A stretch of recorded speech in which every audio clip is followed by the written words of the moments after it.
Dumako na po tayo dito. Ito na po, maganda po ito. Oh, pakinggan natin ito. Aarestuin na.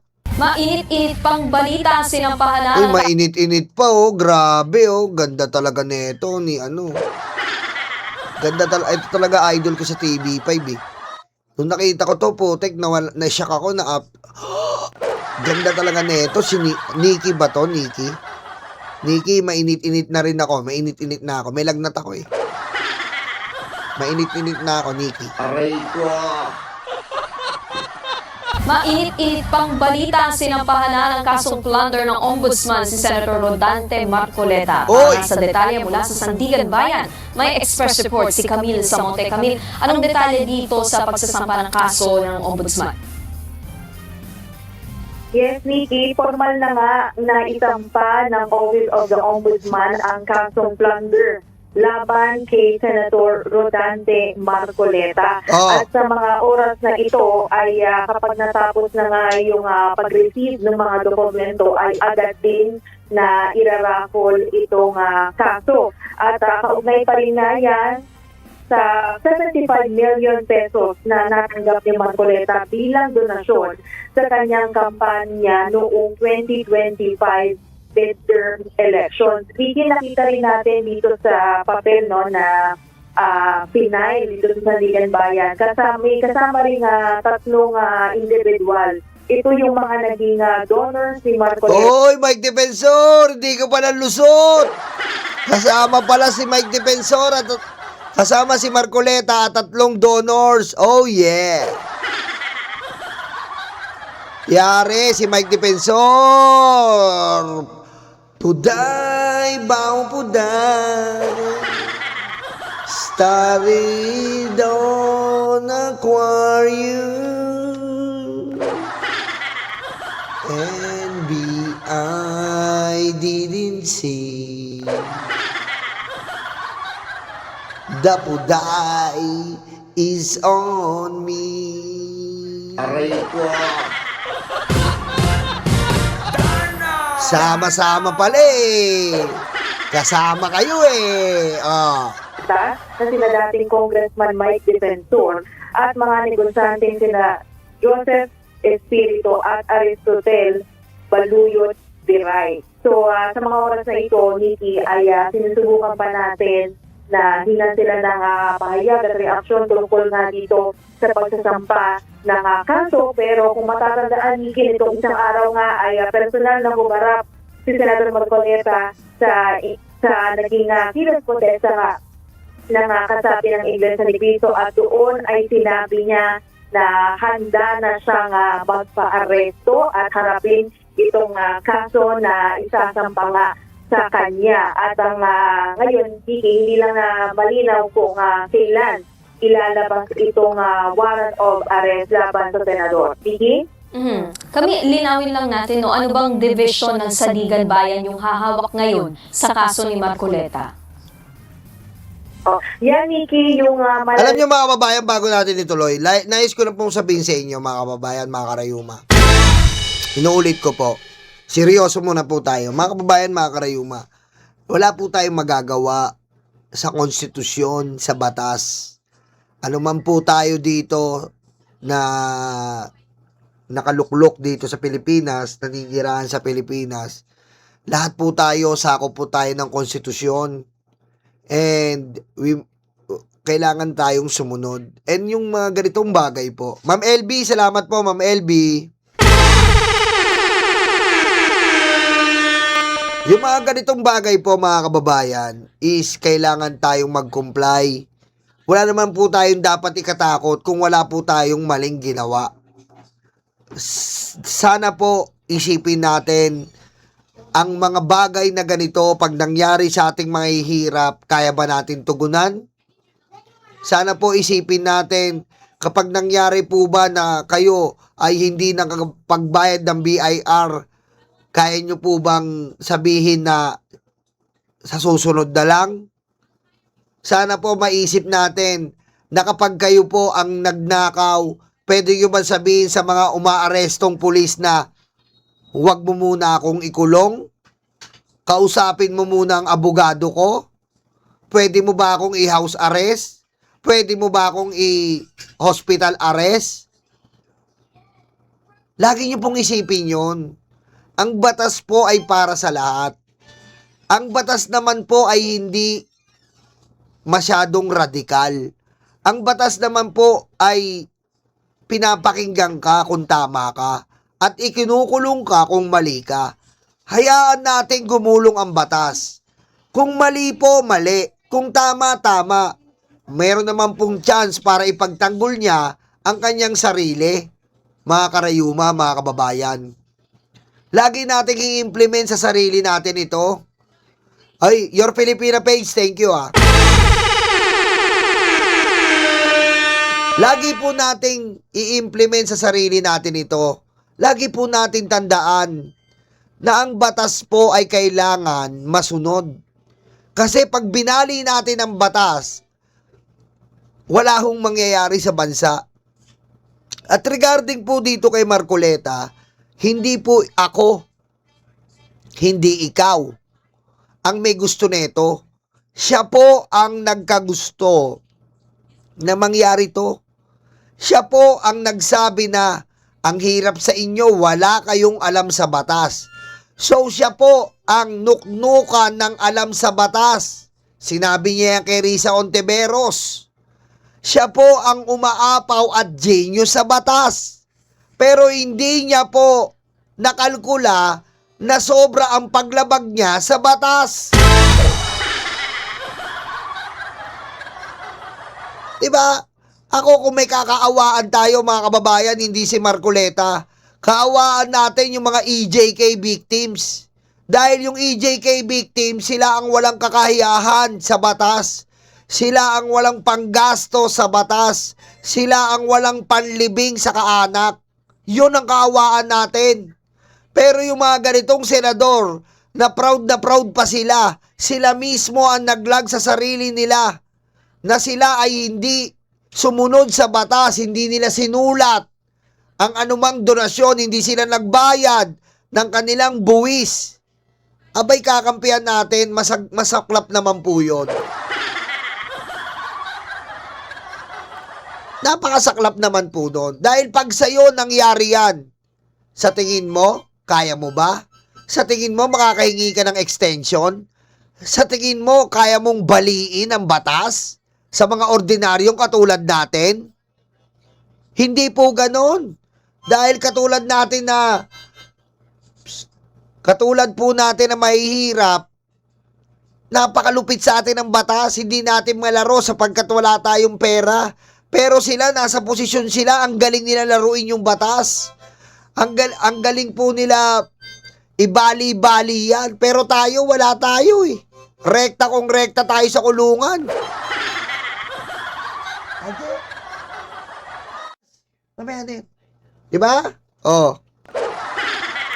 Laman nga natin yan mamaya kapag natapos na yung pag-raffle nitong kaso. Saka lang natin malalaman kung kaninong division at kung sinong mga magistrado ang hahawak nito. Pero normally kapag sa mga ganitong kaso ay within the day usually na ira-raffle na rin yan.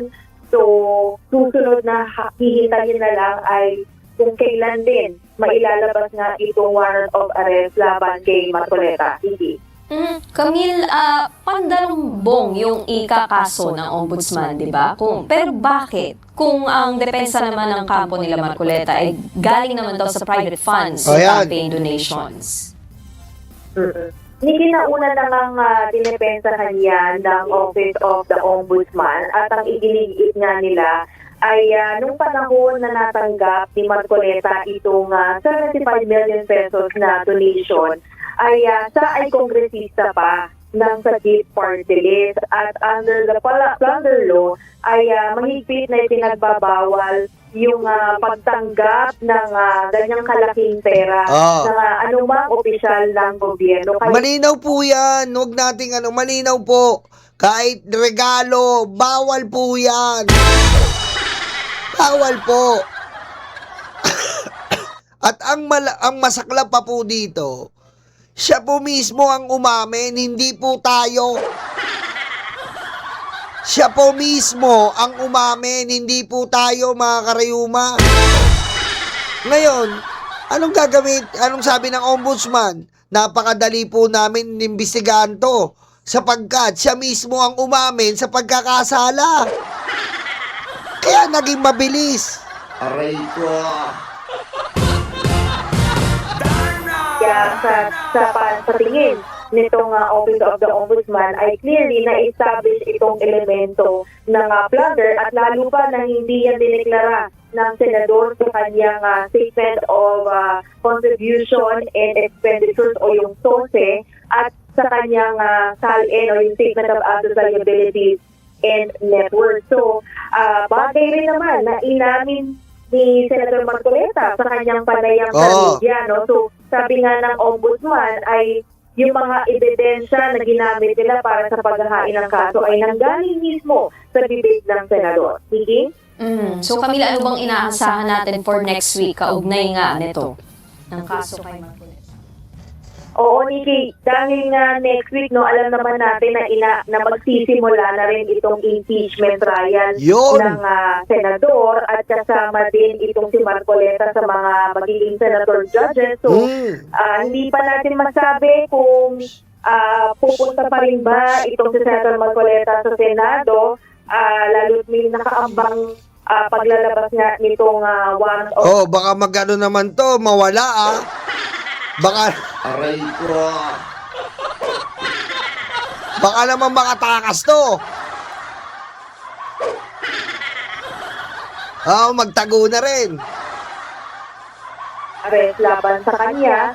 So, yan yung aantabayanan natin dahil wala tayong impormasyon, Nikki, kung sa bang susuko itong si Marcoleta kasi although sinabi niya, naghayag siya na ready siya na magpa-aresto pero wala pang clear indication o wala sa kanya na or at least agreement with the DILG, no, gaya nung nangyari kay Senador Jinggoy Estrada. Iki. Yan ang express report ni Camille Samonte mula sa Sandigan Bayan.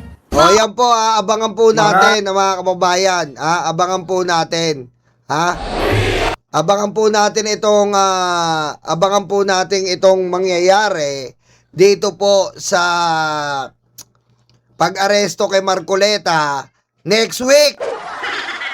Next week pa naman po mauumpisahan yung Next week pa naman po mauumpisahan yung impeachment. Aray ko. Nataon naman, Sobra naman, nataon naman. Nataon naman talaga, Aray ko. Inuulit ko, mga karayuma, mga kababayan, hindi po natin ginusto to. Hindi po natin ginusto to dahil akala natin magaling na abogado si Marcoleta Akala po natin magaling na abogado, siya lang daw ang may alam ng batas. Pero, ano nangyari? Wala po nangyari. Yari sa batas. Aray ko. Hindi nagbigay. Hindi po nagbigay ng kaukulang BIR o buwis. Hindi niya tinaksa ng donation na binigay sa kanya. Pangalawa, inamin niya na binigyan siya nila magdefensor ng pinagbabawal sa plunder law. Kaya nga po, pasensya na po. Ang hirap kampihan ni Marcoleta. Ang hirap po. Sobrang hirap kampihan. Aray ko. Kasi po, eto po kasi ang problema po, napakabilis po ng impormasyon ngayon. Napakabilis ng impormasyon. Meron kang anak na sinasabi, bakit ganon, ganyan. Meron kang asawa na nagtatanong, may mga kaibigan ka na nagkaano sa'yo. Yun po ang yun ang masasabi mo Wala kang maisagot Diba?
kapal ng mukha, nangungumusta pa.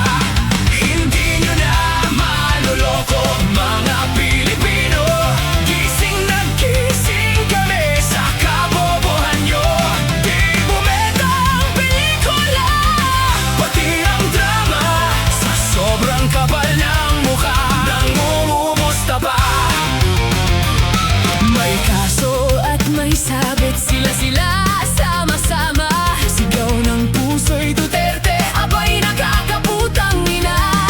10 utos kaibigan, huwag patayin ang kapwa mo. Tinago nila si Bato, pinatakas din ito. Hindi nyo na maloloko, mga Pilipino. Gising na gising kami sa kabobohan nyo. Di bumenta ang pelikula, pati ang drama. Sa sobrang kapal ng mukha, nangungumusta pa.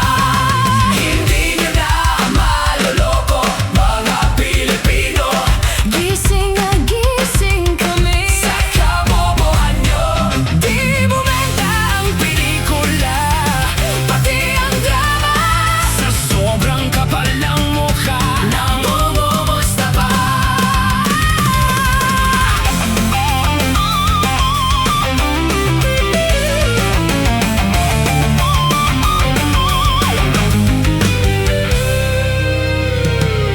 Madudumi ang taktika para lang kay Sara.